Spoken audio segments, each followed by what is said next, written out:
they'll smile at your funeral. Not because they're glad you're gone, but because they're the ones who dug the grave. Listen to me very carefully. The person who will destroy your life is not the one screaming threats at you. Threats are theater. Real danger doesn't announce itself. Real danger arrives wrapped in concern, dressed in charm, speaking in the language of love. Your nervous system is designed to detect visible predators, the raised fist, the bared teeth, the explosive rage.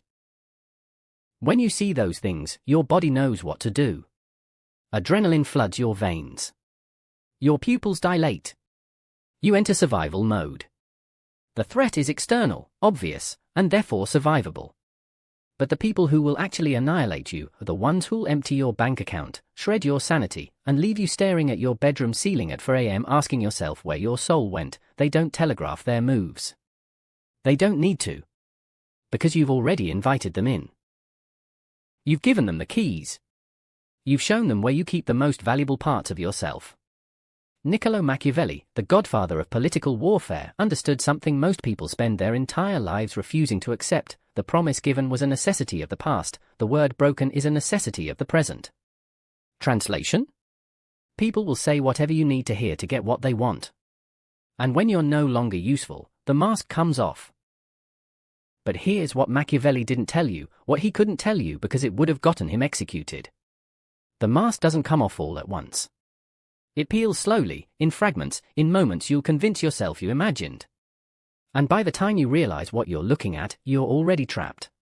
Today, I'm going to show you the anatomy of 3 predator archetypes that operate in plain sight. These aren't criminals hiding in dark alleys. These are people sitting across from you at Thanksgiving dinner. They're in your Zoom meetings. They're texting you good morning every day. They're the person who just told you I'm here for you while simultaneously engineering your downfall. I'm going to give you a psychological X-ray machine. A way of seeing that most people never develop because developing it requires accepting that evil doesn't look like evil. It looks like everything you've been taught to trust. But once I hand you this lens, once you learn to identify these patterns, you're going to wish you could give it back. You're going to look at your relationships, your job, your family, your romantic partner, and you're going to see fractures you've been trained to ignore. You're going to realize you've been funding your own assassination. The question is, are you ready for that level of truth? Before we dissect the 3 types, you need to understand the ecosystem they thrive in. We exist in a culture that treats vulnerability like currency and authenticity like religion. Be yourself. Speak your truth. Let people see the real you. This is how sheep are conditioned to expose their throats to wolves. Machiavelli wrote that a wise ruler must learn how not to be good, and to use this knowledge or refrain from using it according to necessity. Most people read that and think it's about rulers. It's not. It's about everyone. Human society is theater. The most dangerous individuals who ever lived didn't look dangerous. They looked like saviors.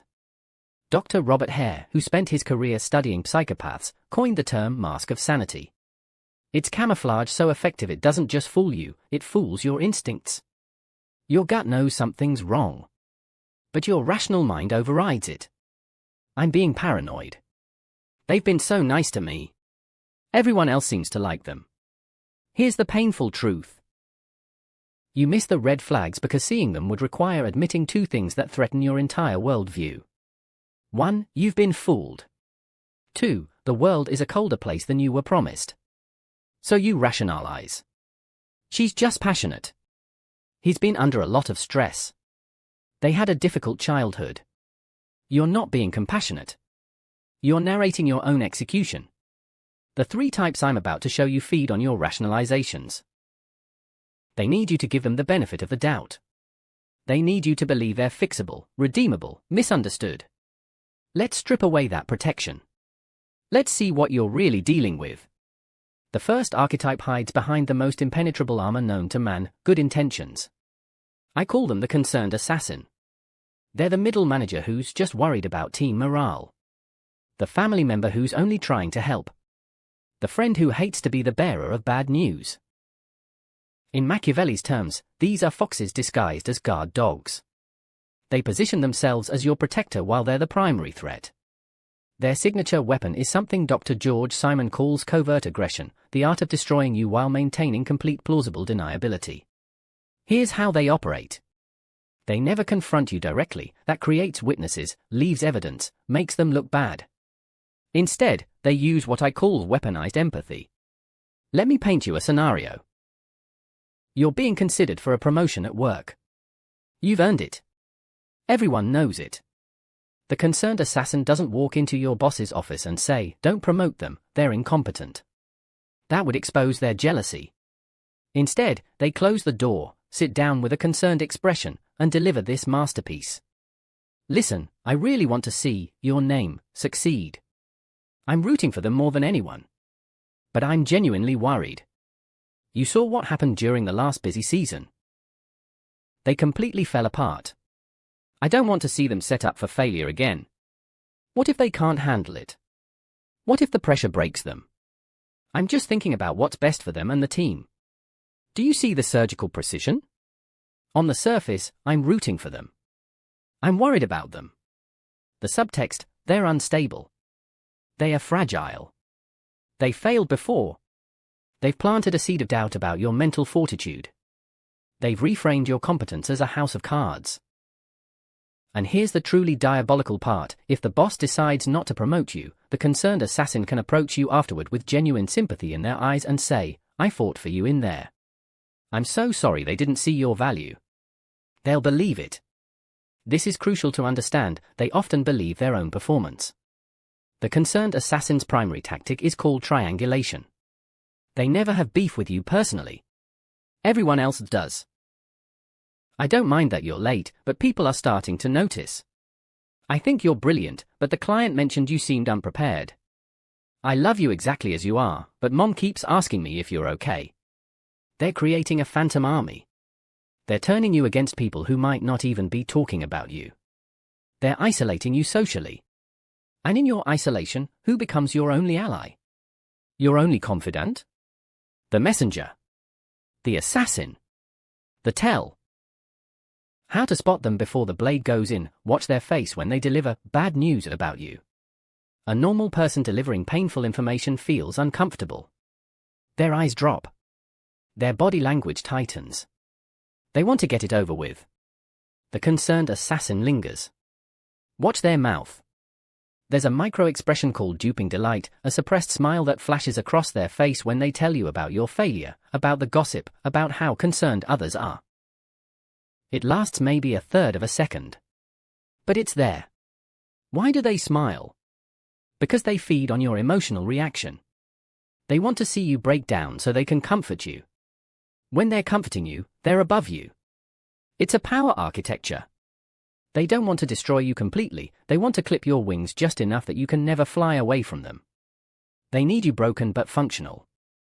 A permanent dependent. A pet. If someone's help consistently leaves you feeling smaller, if their advice always generates self-doubt, if their concern makes you question your reality, that's not love. That's farming. Your livestock. The second archetype operates on a completely different frequency. Most people assume everyone wants peace, stability, predictable routines. This is a dangerous assumption. There's a subset of the population whose nervous system is fundamentally wired differently. For them, calm doesn't feel like safety. It feels like death. I call this type the chaos merchant. When they walk into a room, the atmospheric pressure changes. There's always an emergency. A betrayal. A medical crisis that doesn't quite add up. A stolen identity. A psychotic ex who won't leave them alone. Their life is a never-ending season finale where they're both the victim and the star. FBI behavioral analyst Joe Navarro wrote about unstable personalities in his work on Dangerous People. But the chaos merchant isn't just unstable, they're chaos entrepreneurs. They don't suffer from turmoil. They manufacture it. Deliberately. Because chaos creates a logic vacuum, and in a logic vacuum, the loudest emotion wins every single time. If you're a rational, level-headed person, you're not their opposite. You're their food source. Here's how they feed: they do something completely irrational. You try to understand it. You attempt to apply reason. Why would you max out the credit card we need for rent? Why did you tell my private business to a stranger? Why are you screaming at me about something that happened 3 years ago? You'll spend hours, no, days, trying to logic your way through their actions. Explaining. Arguing. Pleading. Presenting evidence. And while you're hemorrhaging mental energy, while you're depleted and disoriented and questioning your own sanity, they're getting stronger. They're feeding on your regulation. You're trying to bring calm. They're drinking that calm like a drug. They're vampires, but they don't feed on blood, they feed on other people's stability. Their primary weapon, the infinite goalpost. You cannot win an argument with a chaos merchant because the argument was never about the topic. It's about the chemical rush. Prove them wrong on point A, they instantly pivot to point B. Fine, maybe I didn't pay the electric bill, but what about that time 7 months ago when you forgot my birthday? That proves you never loved me. It's called word salad in psychology, a dizzying, circular stream of accusations, projections, irrelevant grievances, and tangential attacks designed to short-circuit your ability to think straight. Machiavelli taught that a prince should use fear to maintain control. The chaos merchant uses fatigue. They weigh you down until you'll agree to literally anything just to make the storm stop. Fine. You're right. I'm the problem. I'm sorry. Just please stop yelling. That moment, that surrender, that's what they were hunting for. You just taught them that if they create enough chaos, you'll capitulate.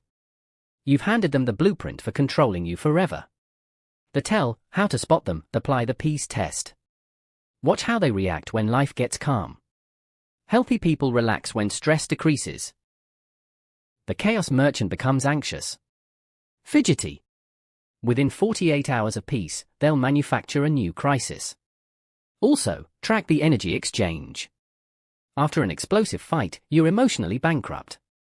They're weirdly energized. Animated. More alive than they've been in weeks. If every interaction with someone leaves you drained while they seem recharged, you're not in a relationship. You're being fed on. The third type is the most psychologically devastating because they don't just damage you. They make you crave the damage. I call them the hollow reflection. They're human chameleons with no core identity. They study you like a doctoral thesis, identify what you're desperately missing in your life, then become that thing with supernatural precision. Are you lonely? They're the loneliest person you've ever met, and you're the only one who understands. Do you love obscure philosophy? It's been their passion since childhood. Did your father abandon you? Their father did the exact same thing on the exact same birthday. The coincidences feel cosmic. It feels like fate. Like you found your soulmate, your missing piece, the one person in 8 billion who truly sees you. This is the trap. This is the hook in your mouth. Machiavelli wrote, everyone sees what you appear to be, few experience what you really are. The hollow reflection has perfected the art of appearance. They show you a flawless mirror image of everything you've ever wanted. But if you could see beneath the surface, you'd find nothing. An empty room. A performance with no performer. Their primary weapon is a 1-2 combination, future faking and love bombing. In the beginning, they don't just show interest, they show obsession. Constant texts. Elaborate compliments. Within weeks, they're talking about marriage, children, growing old together, building the life you've always dreamed of. Your rational mind whispers, this is moving too fast. But your starved heart screams, finally. Someone who sees me. Someone who wants me. Don't overthink it. Don't ruin it with your paranoia. Then, once you're emotionally invested, once you've reorganized your entire life around them, the devaluation phase begins. It starts subtly. A comment about your weight. A joke about your intelligence. A comparison to their crazy ex. The affection that was once constant becomes unpredictable. Some days, you're their universe. Other days, you're treated with icy indifference. This isn't accidental. It's not them having a bad day. This is intermittent reinforcement, the same psychological mechanism that makes gambling addictive. Researchers have proven that unpredictable rewards create stronger addiction than consistent rewards. The hollow reflection gives you just enough affection to keep you chasing, just enough hope to prevent you from leaving. You get trapped in a cycle. Idealization, devaluation, Discard, hoover back in. Repeat. Each cycle programs you deeper. You stop trusting your own perception. You start internalizing their narrative. I'm too sensitive. I'm too demanding. I'm damaged. I'm the problem. You're not the problem. You're the mark. The tell, how to spot them, speed and substance. If someone seems too perfect too quickly, they're performing, not connecting. Real intimacy builds gradually through mutual vulnerability. Real people have flaws they can't hide for long. The hollow reflection has rehearsed this role so many times across so many victims that they can deploy it instantly. Ask yourself, do they have consistent beliefs, hobbies, friends that existed before meeting you? Or did their entire personality materialize to match yours? Ask them specific questions about their past. Listen carefully. Do the details shift each time they tell the same story? Hollow reflections improvise. They don't have a real history to reference, so the details change. If you feel like you're dating a ghost who wears different costumes depending on what you need that day, you are. You identified one of these types in your life. Now what? Here's what you absolutely cannot do: engage them directly. Try to expose them. Attempt to win against them. When you wrestle with a pig, both of you get covered in mud. But the pig likes mud. You don't. You cannot expose these people without contaminating yourself in the process. To fight them on their level, you'd have to abandon your principles, and that's exactly what they want. Machiavelli taught that warfare should always be the last option, but when you must engage, be overwhelming and decisive. However, with these psychological profiles, the winning move is not to play. But that's complicated because you can't always leave. They're your boss. Your co-parent. Your landlord. Your parent. So you need to learn strategic invisibility. You must become indigestible. You must turn yourself into a ghost while you're still in the room. Here's the operational manual. The first technique is known in abuse survivor communities as grey rock. But I'm going to teach you the weaponized version, what I call the void protocol. Standard grey rock is about being boring. The void protocol is about becoming a black hole of non-reactivity. These three types all feed on one resource: emotional supply. Supply is any emotion, positive or negative. Doesn't matter if you're screaming "I hate you" or crying "I love you." To them, it's the same fuel. It confirms they affect you. It confirms they have power. When they provoke you, they're offering you a hook. They're waiting for you to bite. Don't. When the concerned assassin delivers a passive-aggressive insult, don't defend. Don't react. 3-second pause. Okay. Return to your task. When the chaos merchant manufactures a crisis. That sounds difficult. Walk away. When the hollow reflection attempts to pull you back in with declarations of love, "I appreciate you telling me that." Then silence. You must flatten your effect completely. Monotone voice. Minimal eye contact. Zero interesting responses. Become as engaging as a grey rock in a parking lot. How was your weekend? Fine. Did you hear what they said about you? No. You're removing all emotional nutrition from the interaction. When a predator hunts, it calculates energy spent versus calories gained. If you provide zero emotional calories, you're not worth hunting. They'll escalate. They'll test you.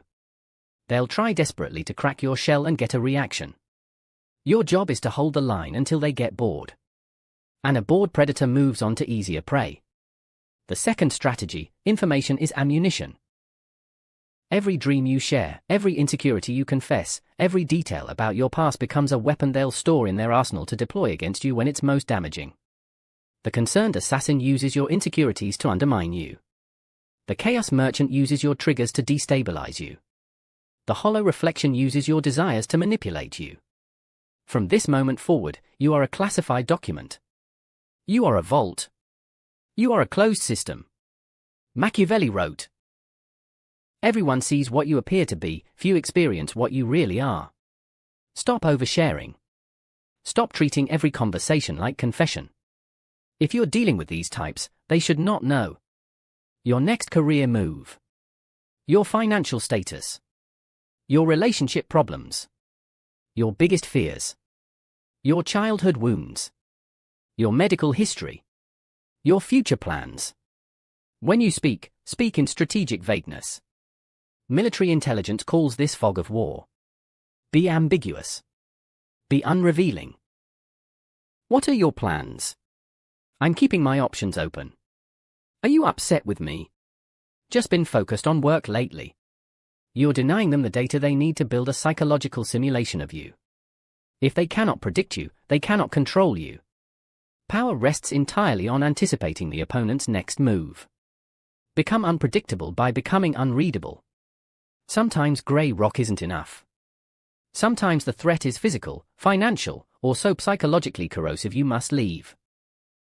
But leaving a dark personality type is when you're most vulnerable.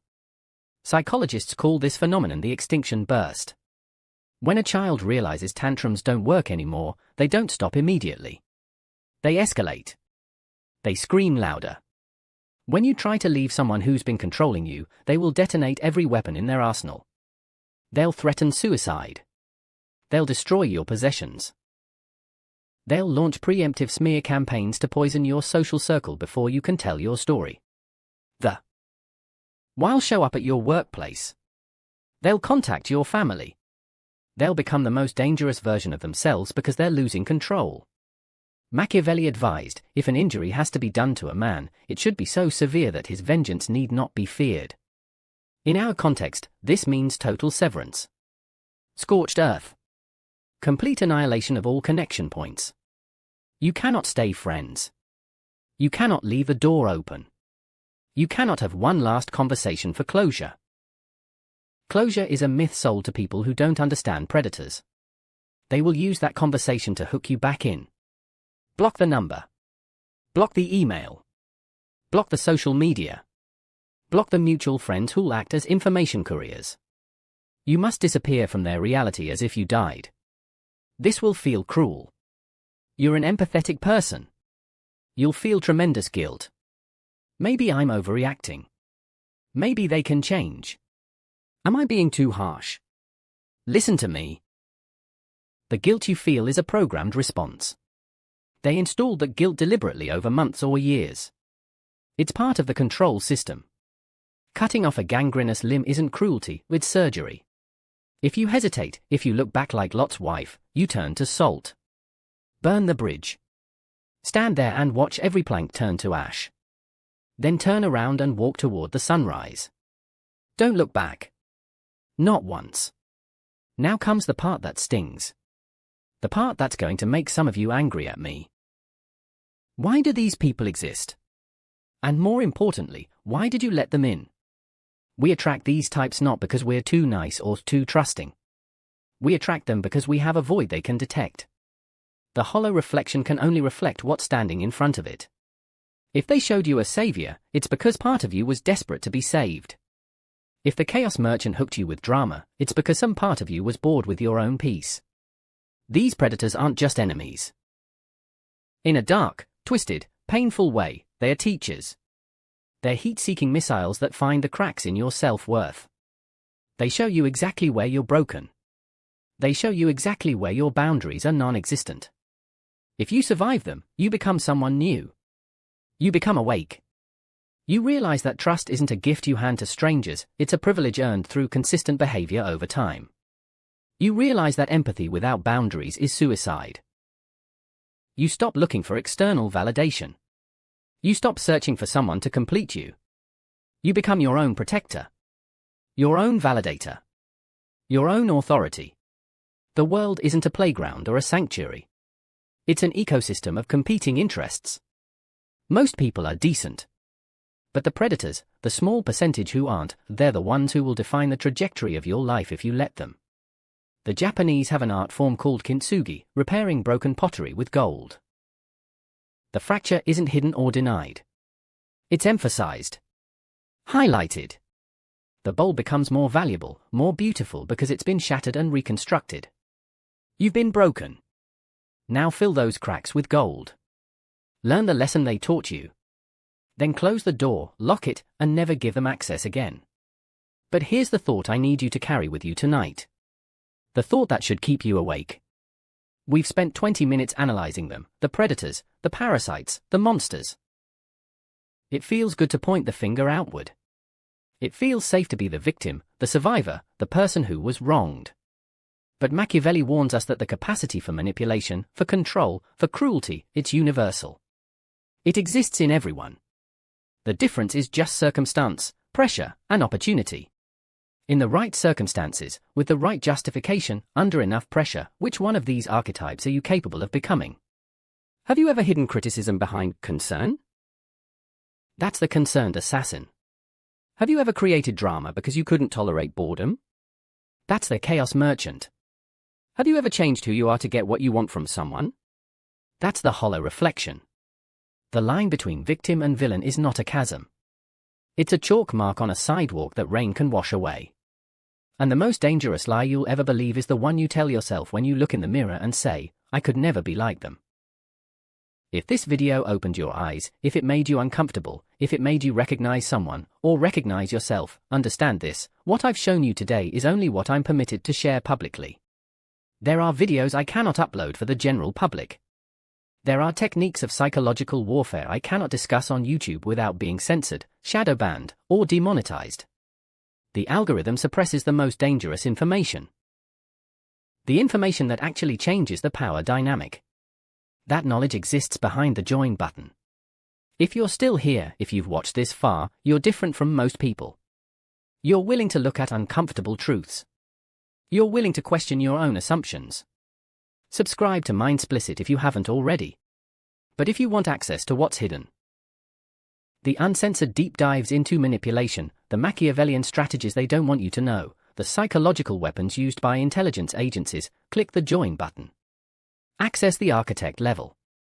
Unlock the videos that go beyond surface-level psychology into genuine tactical knowledge. Most people won't. They'll consume this video, feel temporarily enlightened, then go back to being prey. That's the point. The herd needs to be the herd. But you? You have a choice.